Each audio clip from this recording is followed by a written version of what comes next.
이 세상에 있는 물질들 가운데는 이제 똑같은 물질이지만 그 물질이 어떠한 구조를 가지고 있느냐에 따라서 그 물질의 성질이나 강도 또 가격 같은 그 가치가 아주 확연하게 달라지는 것들이 굉장히 많이 있습니다. 그것들 중에 대표적인 것이 탄소라고 하는 원소로 이루어져 있는 숯과 다이아몬드가 그렇습니다. 놀랍게도 이 두 개의 물질은 전혀 다른 것 같지만 화학의 그 원소 구조는 똑같은 탄소로 되어져 있습니다. 흔히 화학자들이 얘기하는 바대로 탄소라고 하는 것은 다분히 평면적으로만 그것이 이루어져 있다면 탄소 원소 하나에서 4개의 연결 고리가 나온다 그래요. 그래서 이 탄소들이 서로 얼그러져서 마치 벌집의 구조와 같은 육각형의 구조를 이루게 되는데, 이 육각형이 평면으로만 조밀하게 타이트하게 짜여져 있는 것이 수치라면, 이것을 위아래까지도 아주 조밀하게 이루어져 있는 구조를 가지고 있는 것이 다이아몬드다 하는 겁니다. 숯은 아마도 어지간한 남자들, 사과를 손으로 쪼개는 것을 못하는 남자라 하더라도 제대로 탄소화되어진 숯이라면, 덜 탄 나무 말고 말입니다. 탄소화가 아직 덜 된 거죠. 그런 나무, 끌린 나무는 오히려 부러뜨리지를 잘 못할 거예요. 완전히 타서 탄소화되어져 버린 나무로 만들어진 것이 대부분 숯이잖아요. 그런 것은 소나기 힘으로도 얼마든지 부서뜨릴 수 있는 구조가 되어지죠. 그러나 이 다이아몬드라고 하는 것은 우리나라 한자적 표현으로는 금강석이라고 흔히 부르죠. 그만큼 단단한 구조로 되어져 있어서 오히려 더 견고한 물질을 자르는 칼날의 용도로 사용되기도 할 정도입니다. 똑같은 탄소로 되어져 있지만, 똑같은 4개의 연결 고리를 가지고 있지만, 그것이 어떠한 연결을 가지고 있느냐 하는 것은 엄청나게 다른 결과를 가져온다 하는 것입니다. 여러분, 우리 예수 믿는 사람들도 꼭 그와 같습니다. 흔히 우리 전 세대 목사님들은 우리들의 성질, 우리 예수 믿는 사람들의 존재적 성질에 대해서 설명을 할 때에, 아마 이 자리에 계신 연세 많이 드신 분들은 초등학교를 국민학교라 부르시던 시절에 다닌 분들 말입니다. 학교에서 아마 조개탄이라 불렀나요? 지역마다 학교마다 혹시 부르는 말이 달랐을 수는 있겠는데, 석탄 가루를 아마 뭉쳐서 작은 소나기에 들어갈 계란 하나 정도만한 것을 뭉쳐놓은 것들을 아마 그렇게 부르는 것 같아요. 자, 이것이 불에 잘 붙으면 아주 시뻘겋게 달아오른 연탄불이 가장 세게 화력을 낼 때의 상태와 같은 시뻘겋게 달아오른 불덩어리 같은 것이 되어지겠죠. 근데 이것을 하나를 딱 숯불 집게로 같은 것으로 집어내서 다른 곳에 놔두게 되면 그 열기와 화력, 그 불의 기운은 얼마 가지 못해서 사그러져 버리고 꺼져 버리고 말 것입니다. 근데 그런 것들이 10개, 20개, 30개, 50개 이렇게 함께 뭉쳐져 있으면 그 화력에, 거기에 바람의 힘을 더하게 되면 쇠들도 녹여서 쇳물을 만들어낼 수 있는 강력한 시너지 효과가 거기에서 나는 거죠. 그래서 우리 예수 믿는 사람들이 절대로 혼자 떨어져 있어서는 안 되고 반드시 함께 모여 있어야 된다는 것을, 성경이 그것을 우리에게 이야기하고 있고, 모든 시대의 목회자들이 그 부분을 굉장히 강조를 많이 했습니다. 그러나 그것이 조개탄의 모양이든 수채 모양이든 탄소이든 무엇이든 간에 우리가 모여 있기는 모여 있는데, 그것이 숯의 형태로 모여 있으면 그것은 당장은 뭉쳐져 있고 하나가 되어져 있는 것 같지만 작은 소나기의 힘으로도 마치 모래알처럼 부서져 버리고 흩어져 버릴 수 있는 그런 존재가 된단 말입니다. 그러나 다이아몬드와 같이 정말 위아래 앞뒤 좌우 할 것 없이 그 4개의 연결 고리가 보다 더 자세하게 화학적으로 들여다보면 4개의 연결고리 중에 하나는 이중의 연결고리로 되어져 있어요. 그러니까 3개의 존재와 3개의 다른 탄소와 결합이 되어져 있는데 그 연결고리 중에 하나는 나머지 2개에 비해서 2배로 강력한 연결력을 가지고 있다 하는 겁니다. 비유하건대 우리들의 사람과의 관계가 똑같은 교회의 성도이고 똑같은 하나님을 섬기는 자들이라 하더라도 모든 존재와 똑같은 친밀함과 교제를 갖고 있는 것은 아니겠죠. 그러니까 아마 우리들 가운데 누구라도 좀 더 친한 사람은 분명히 있을 거예요.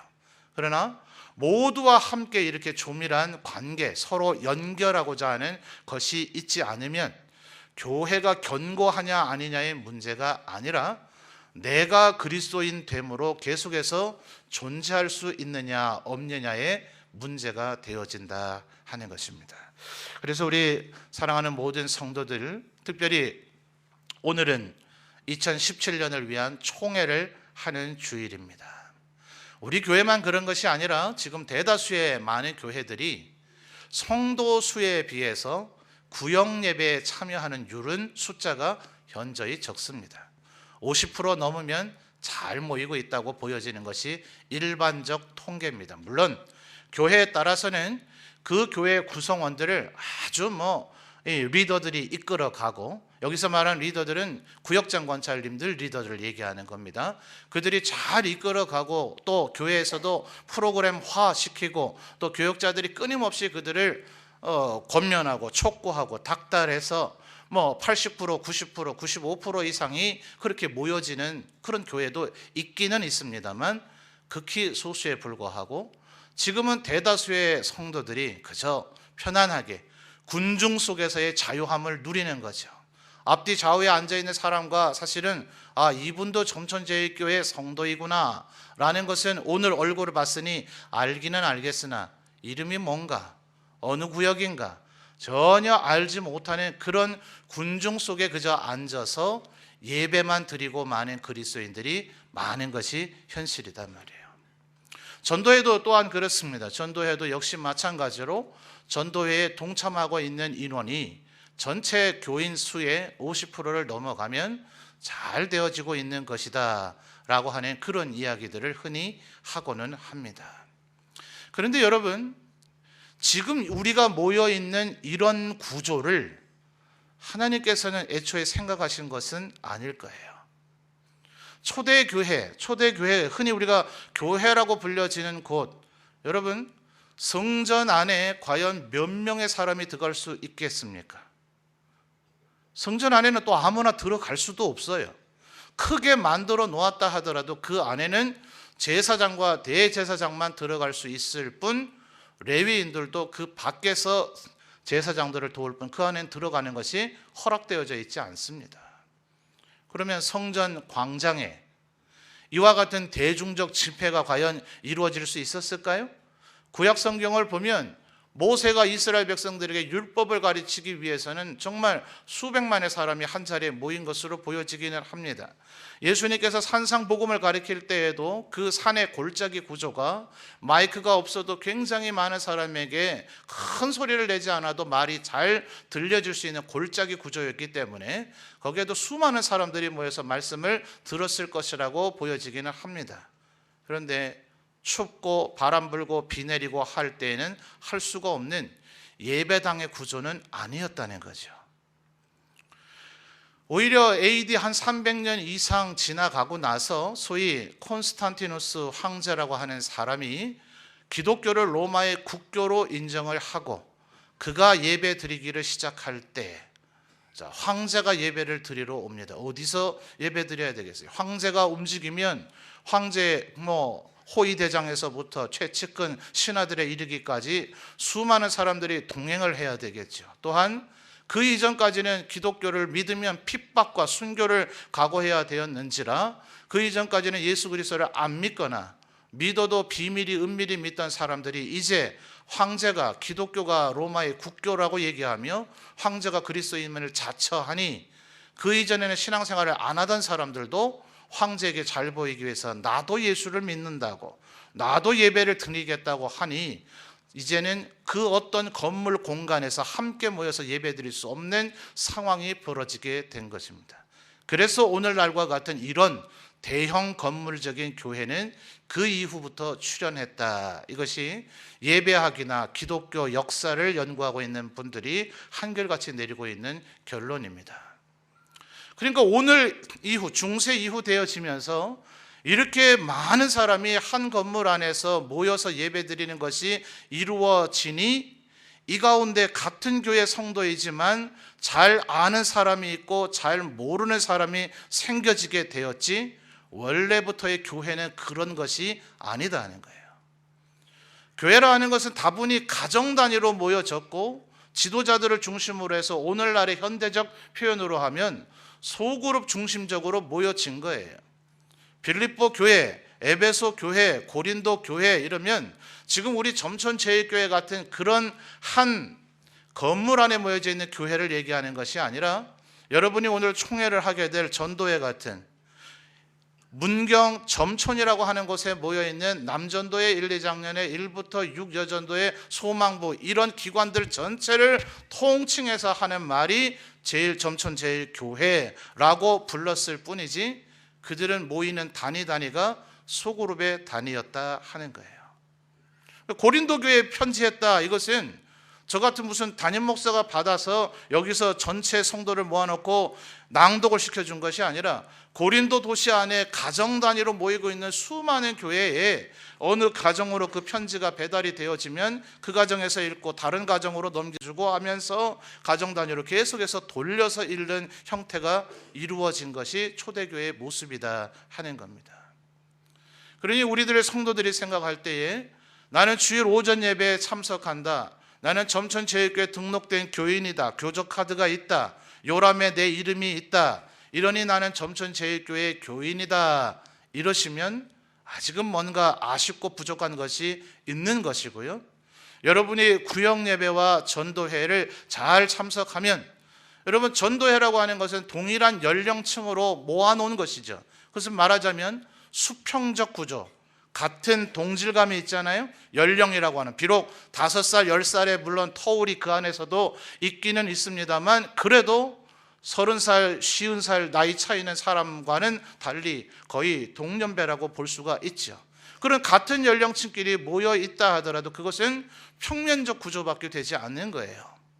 어떤 이들은 구역도 이왕이면 동일한 연령층으로 좀 모아주면 좋지 않느냐 하는 그런 견해를 얘기하는 분들도 있기는 있으나, 거기에 70 넘으신 어르신들이나 20 간 넘은 젊은 세대가 여러 세대들이 함께 그 자리에 모일 때 위아래까지도 연결이 되어지는, 마치 숯을 넘어서서 다이아몬드가 되어지는 견고한 구조를 우리가 구축할 수 있게 된다 하는 거예요. 여러분의 동년배의 신앙의 동역자만 있는 것이 아니라 여러분보다 10살, 20살 많은 어르신에게 그 이전 세대들이 어떻게 신앙생활을 해오셨는가, 그들의 간증을 들으면서 그들의 신앙의 삶을 본받는 것이 또한 필요하고, 우리의 다음 세대들에게 요즘 젊은 애들은 못 쓰겠어, 저걸 예수 믿는다고 하는가, 이렇게 말할 것이 아니라 그들에게 여러분이 늘 가까이 다가가서 함께 인간관계를 맺고 그들에게 신앙의 간증을 들려줄 때에 위아래 앞뒤 좌우가 다 연결되어지는 우리 점천제일교회가 다이아몬드와 같은 견고한 든든한 반석 위에 서 있는 교회가 될 것이다 하는 것입니다. 여러분, 오늘 우리가 읽은 말씀도 한번 여러분 잘 살펴보십시오. 출발은 2장 1, 2, 3절을 좀 봐야 할 필요가 있어요. 그저 20절에서부터 22절로 넘어가는 것이 아니라 2장 1절에서 3절 여러분 같이 한번 한 목소리로 읽어주시기 바랍니다. 시작.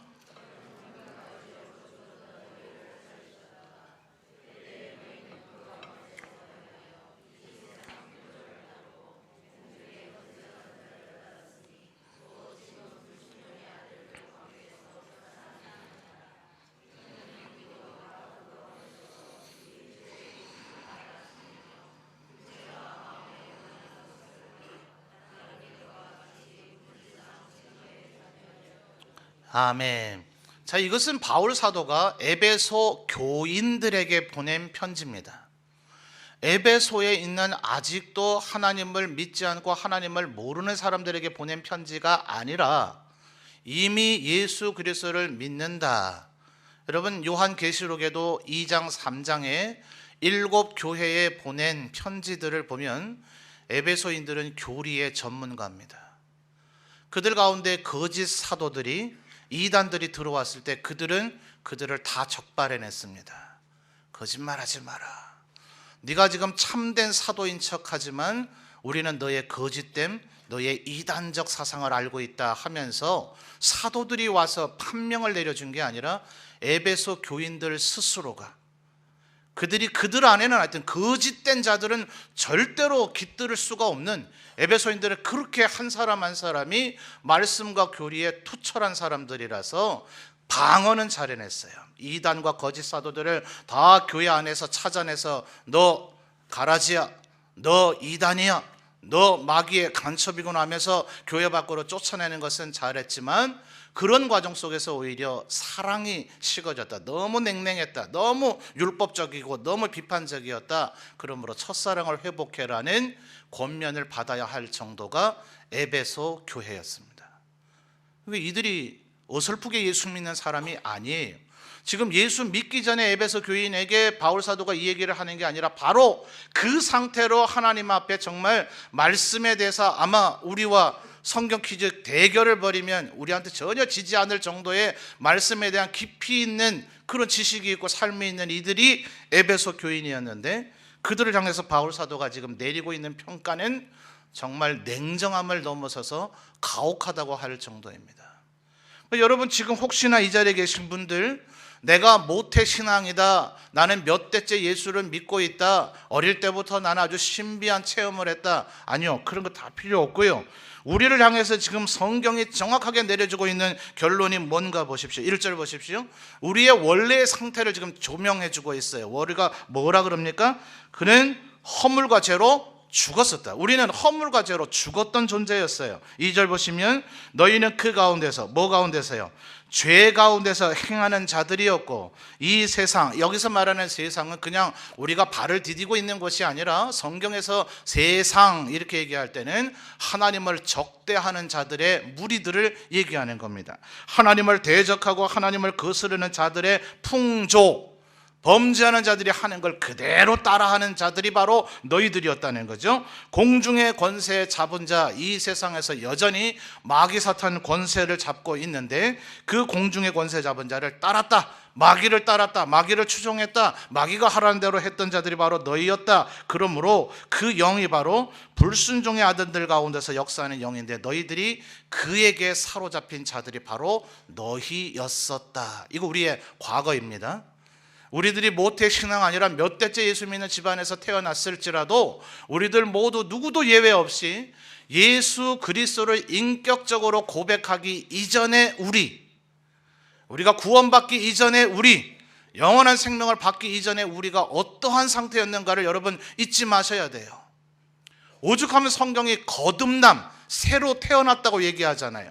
우리는 약간 아프다가 질병에 치료된 게 아닙니다.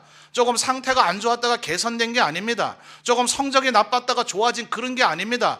우리는 완전히 불능의 상태였던 사람을 하나님께서 십자가의 보혈의 피로 거룩한 새 생명 하나님의 백성으로 만들어 주신 거예요. 자, 이어지는 3절도 보십시오. 그래서 우리는 육체의 욕심을 따라 지냈고 육체와 마음에 원하는 것을 하여서 3절 하반절에 결론적인 아주 상징적 표현이 나오죠. 따라할까요? 본질상 진노의 자녀. 본질상 진노의 자녀라는 것이 우리의 이전 상태의 실체입니다. 자, 그럼 지금 우리는 어떠한 상태일까요? 분명히 이 자리에 있는 분들은 누가 여기에 강제로 끌고 와서 여기에 모셔놓은 건 아닌 것 같아요. 여러분들 모두 다가 지금 하나님을 예배하고자, 그분이 나의 구주이심을 알기에, 그분이 날 살리시고 나에게 구원을 베풀어 주신 것을 알기에 그분 앞에 감사함으로 예배를 드리러 왔으니 여러분 하나님의 백성입니다. 구원 받은 이들입니다. 구원의 확신을 가져야 됩니다. 아멘 좀 하이소. 이게 우리의 실체입니다. 그런데 말이에요, 성경은 도저히 우리가 논리적으로는 말이 안 되는 모순과 같은 얘기가 많이 나와요. 이것을 동전의 양면성이라고 얘기합니다. 여전히 우리는 본질상 진노의 자녀이며 여전히 우리는 구원받은 하나님의 백성입니다. 둘 중에 하나여야 맞지 않아요? 지금 우리의 상태가 도대체 뭐냐 말이에요. 여전히 본질상 진노의 자녀이고 죽은 자이든지, 아니면 하나님 앞에 구원을 확증받은 구원의 확신만 가져야 되는 살아있는 그런 존재이든지, 둘 중에 하나야 말이 되지 않느냐 말이에요. 어떻게 동시에 죽은 자이면서 여전히 살아있는 자라고 얘기할 수 있느냐 하는 거예요. 이 역설, 이 모순, 이 말이 되지 않음이 예수님의 초림과 재림 사이에 살고 있는 우리 모든 세대가 겪어야 할 일입니다. 그러므로 여러분, 예수 그리스도께서 여러분을, 하나님께서, 삼위일체 하나님께서 여러분을 창세전에 선택하셨다는 것을 믿으시기를 바랍니다. 이미 여러분을 위하여 십자가의 보혈을 흘리셔서 여러분을 구원하셨다는 것을 믿으시기를 바랍니다. 우리가 반드시 영원한 하나님의 나라 천국에 이르러서 예수 그리스도와 함께 왕노릇하고 영원토록 영생을 누리게 될 것이라는 것을 믿으시기를 바랍니다. 여기까지 참 좋은 얘기죠. 그러나 이것을 믿음과 동시에 우리는 여전히 구원을 이루어가야 되는 존재라는 것 또한 믿으시기를 바랍니다. 요 마지막 네 번째 진술을 믿지 않는 이들이 구원파 이단입니다. 그들은 여전히 우리가 구원받았다, 여기까지밖에 몰라요. 얼마나 어리석은지, 얼마나 쉽게 구원을 이해하고자 하는지. 우리는 구원받았다, 그러니까 우리가 이제 어떻게 살든지 간에 상관이 없다, 우리가 뭔 짓을 해도 우리를 죄졌다 얘기하지 말라. 이것이 초대교회 때부터 있었던 영지주의의 아류격인 현재 구원파들의 이단이 주장하고 있는 겁니다. 한번 구원은 영원한 구원이다. 맞습니다. 그 문장의 진술은 맞으나 한번 구원받은 자가 어찌 죄 가운데 그토록 좋은 듯이 머물러 살 수 있느냐 말이에요. 그러니 우리는 이 긴장의 상태에서 끊임없이 거룩을 향해 나아가야 되는 존재가 되어야 합니다. 그래서 오늘 이 시간 제가 여러분에게 강조드리고자 하는 것은, 우리가 영원한 이 구원의 길, 영생의 길로 가는데 유용한 방법이 뭐냐는 거예요. 바로 지금 이 자리에서 우리들이 함께 앞뒤 좌우의 사람은 얼굴은 아는데 이름이 뭐였더라, 이런 수준의 상태에서 우리가 함께 지나고 있으면 숯밖에 되지 않아서 그 숯이 소나기의 힘에 으스러짐과 함께 가루가 되어서 이탈해버릴지 몰라요. 소나기 안에 남아있는 숯 조각이 되어져 버리면 그나마 다행이겠으나, 소나기의 힘에 숯이 으스러질 때 소나기 틈 사이로 빠져버리는 숯 가루가 만약 나라면 어떻게 될 거예요? 그게 만약 나라면 여전히 숯의 덩어리, 그 부서진 숯 덩어리 가운데 내가 다행히 그 중앙에 있어서, 숯은 부서졌을지라도 그 중앙에 내가 머물러 있으면 그나마 다행이겠지만, 그 움켜진 숯에 가루가 되어지는 그 틈새로 흘러내어져 버려 땅바닥에 어디가 있는지 모르는, 찾아내실 수 있겠어요? 여러분, 흙이나 숲이 있는 데 가서 한번 숯을 한번 손으로 움켜져서 부서뜨리고 그 다음에 바닥에 떨어지는 가루를 찾아보세요. 찾으실 수 있겠냐고요. 그렇게 이탈되어져 버리면 어떡할 거예요? 그러니 나를 살리기 위해서, 누구를 위해서 내가 전도회를 하는 게 아니고, 누구를 위해서 구역예배 참여하는 게 아니라 바로 내가 하나님의 교회의 일원이 되기 위해서, 이 연결고리에서 끊어지지 않기 위해서, 이 연결고리에서 떨어져 나가지 않기 위해서 그런 작은 모임에 철두철미하게 참석해야 된단 말이에요. 그런데 왜 참석 안 하는가? 시간이 뺏겨요. 왜 참석 안 하는가? 괜히 거기 모였다가 안 좋은 일이 생길 가능성이 조금 있어요. 싸울 수도 있고 갈등이 생길 수도 있고, 나와 뜻이 다른 사람과 속 얘기를 해야 되고, 차라리 몰랐으면 그냥 얼굴 이쁘니 웃고 지내면 되겠다 싶은데 서로 대화를 나눠보고 말을 섞어보고 생각을 들어보니 저렇게 나하고 안 맞는 사람이었는가? 어제까지는 이뻐 보이던 그 사람이 이제부터 안 이뻐 보이기 시작하는 이 비극적인 일을 뭐 때문에 시도하겠느냐 말이에요. 그런데 말이에요, 여러분, 그 생각이 다른 사람을 바라볼 때에 나하고 너무 다르다, 그래서 이제는 꼴 보기가 싫다라는 생각이 들거들랑 나는 어느 쪽으로 좀 기울어져 있는 겁니까? 본질상 진노의 자녀가 내가 맞구나 라는 위기감을 가지셔야 돼요. 너무나 나하고 달라요. 어떻게 저렇게 생각이 다를 수 있는가? 한국 사람이 맞나? 경상도 사람이 맞나? 문경 사람이 맞나? 예수 믿는 사람이 맞나 싶을 정도로 나하고 너무 생각이 다를지라도 저도 하나님이 선택하시고 구원하신 하나님의 백성, 내 몸, 우리 교회 일원이 맞다는 생각으로 기울어지고 있으면 내가 이제 어느 쪽으로 가고 있는 거예요? 천국의 영생의 길을 가는 것이 맞다 하는 거예요. 여러분, 내가 어떤 상태인지 진단해 봐야 병을 고칠 수 있지 않겠어요? 내가 어떤 상태인지 알아야 점점 더 거룩하고 의로운 영역으로 나아갈 수 있지 않겠어요? 그래서 흔히 이야기하기를 우리 예수 믿는 사람은 끊임없이 서로를 어울려야 돼요. 영적인 교제를 해야 돼요. 거기 가운데서 다른 사람을 알아가는 게 아니라 나의 모난 부분이 깎여지고 따듬어지고 있다는 것을 기억하셔야 돼요. 여러분, 6개의 조각을 모아서 퍼즐을 맞추려고 합니다. 정말 안 맞아요. 아기가 이렇게 딱 맞아야 이 퍼즐을 맞출 수 있는데 왜 이렇게 안 맞을까 하면서 5조각을 문제가 있다고 얘기합니다. 정작 알고 보니 뭐가 문제예요? 바로 그 사람이 울퉁불퉁 삐쭉삐쭉 깎이고 다듬어지지 않은 부분이 있기 때문에 나머지 5조각과 맞춰내지를 못하고 있는 거예요. 그래서 여러분, 할 수 있는 대로 소그룹에 참여하셔야 돼요. 그것이 구역이든 전도회든 또 다른 부서이든 무슨 모임일지는 모르나 여러분, 이 자리에서 드려지는 예배만 잘 드리면 어지간하면 어지간하게 목사의 설교가 귀에 거슬리든지 아니면 성가대가 오늘 화음이 안 맞았든지 아니면 대표 기도하신 장로님의 기도 내용이 동의가 안 되든지 하지 않거든 그 셋 중에 뭐 하나 이상 걸리지 않으면 이 자리에 와서 드리면 이 졸지 않은 한 해는 은혜를 받을 거예요. 아니, 이건 아멘 할 얘기는 아니고요. 그렇게 은혜 받고 나간 것으로 내가 신앙생활 잘하고 있다고 여기면 당장 기분은 좋을지 모르지만 과연 천국 갈 사람이 맞는지는 의심해 봐야 돼요.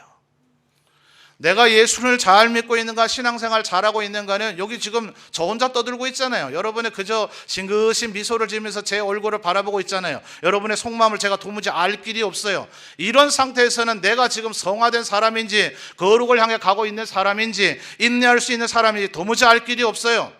서로 한번 얘기도 의견도 나눠보고 서로 한번 계획도 해보고 함께 일도 추진해보고 그런 가운데서 싸우기도 해보고 참기도 해보고 그런 모든 일련의 과정 속에서 내 인격이 따듬어져가고 예수 그리스도를 닮아가고 우리가 함께 서로를 견인해가면서 함께 하나님 나라를 향해 갈 수 있다는 말입니다. 아멘. 그러므로 여러분, 오늘 21절과 22절을 잘 주목해서 보십시오. 자, 에베소서에 2장 21절과 22절 계속해서 반복되는 단어들이 있습니다. 21절 처음 시작이 뭡니까? 그의 안에서. 누구 얘기하는 걸까요? 20절 하반절을 보면 그리스도 예수께서 친히 모퉁이 돌이 되셨느니라 라고 얘기하고 있으니 여기서 말하는 그는 더 정확하게 그리스도입니다. 그리스도 안에서 건물마다 서로 연결하여, 그 다음 또 뭐예요? 주 안에서. 22절로 넘어가면 너희도 성령 안에서 하나님이 거하실 처소가 되기 위하여 또다시 뭐예요? 그리스도 예수 안에서. 계속해서 주 안에서, 그 안에서, 성령 안에서, 그리스도 예수 안에서 이래야 뭐가 된다고요? 우리가 하나님의 백성, 거룩한 하나님의 백성이 된다고 얘기하고 있어요. 그래서 성도들은 이 사실을 굉장히 주목합니다. 그래서 날마다 예배하고 기도하고 말씀 있는 가운데 내가 성령 충만 받기를, 그리스도 안에 들어가게 되기를 간절히 바랍니다. 그런데 여러분, 21절과 22절을 보십시오. 지금 우리가 읽은 그 구절들만 있습니까? 그 사이의 것을 놓쳐버림으로 말미암아 나는 그리스도인 것 같기는 같으나 하나님의 백성이 아닌 모습이 나에게서 드러날 때가 많이 있더라 하는 거예요. 그리스도 안에, 성령 안에, 예수 안에 들어가는 것 못지않게 중요한 것들이 얘기되어지고 있는데, 자, 21절 다시 보십시오. 그의 안에서, 그 다음 뭐라 얘기합니까? 건물마다 서로 연결이 되어져야 주 안에 들어가는 것이 사실상 가능하다고 지금 성경은 얘기하고 있는 겁니다. 그 다음 주 안에서 21절 하반절에 성전이 되어 가고, 또요 22절에 너희도 성령 안에서 하나님이 거하실 처소가 되기 위하여, 그 다음에 그리스도 예수 안에서, 이 다음에 뭐예요? 함께 지어져 가느니라 라고 얘기하고 있는 거예요. 아이러니하게도 나 혼자 아무리 성령 안에 그리스도 안에 예수 안에 있어 봐야 나를 둘러싸고 있는 이들은 반드시 적어도 2명, 3명, 4명, 8명, 12명까지 되어져 있습니다. 여러분, 혹시 요즘도 3x3 큐빅이라고 하는 조각 맞추는 것을 해보십니까? 3개, 그러니까 3단 되어 있으니까 몇 조각이에요? 실제로는 그렇게 되어 있지 않고 표면만 우리가 맞추는 거지만 그 안에도 있다라고 생각을 해보면 9개짜리가 3단이 있는 거니까 27이죠. 맞습니까? 맞아요? 모르는 분은 끝나고 아는 분에게 물어보시든지 저희 목양실 오시면 제가 그림 그려서 설명을 해드릴게요. 그 중앙에 있는 조각을 한번 생각해 보십시오. 최대 몇 개예요? 26개에 둘러싸여져 있는 거죠. 내가 아무리 주 안에서, 내가 아무리 성령 안에서, 내가 아무리 그리스도 안에서 은혜 충만해서 하나님과 방불케 된 존재가 되어 있다 할지라도 나를 둘러싸고 있는 26개 존재가 여전히 하나님의 사람이 아니면 버텨낼 재간이 있다고요? 없다고요? 없다고요. 조개탄 아무리 뜨겁게 시뻘겋게 달아올라 있어도 하나 툭 던져놓으면 1분, 5분 지나지 않아서 사그러들고 꺼져버리게 말 것입니다.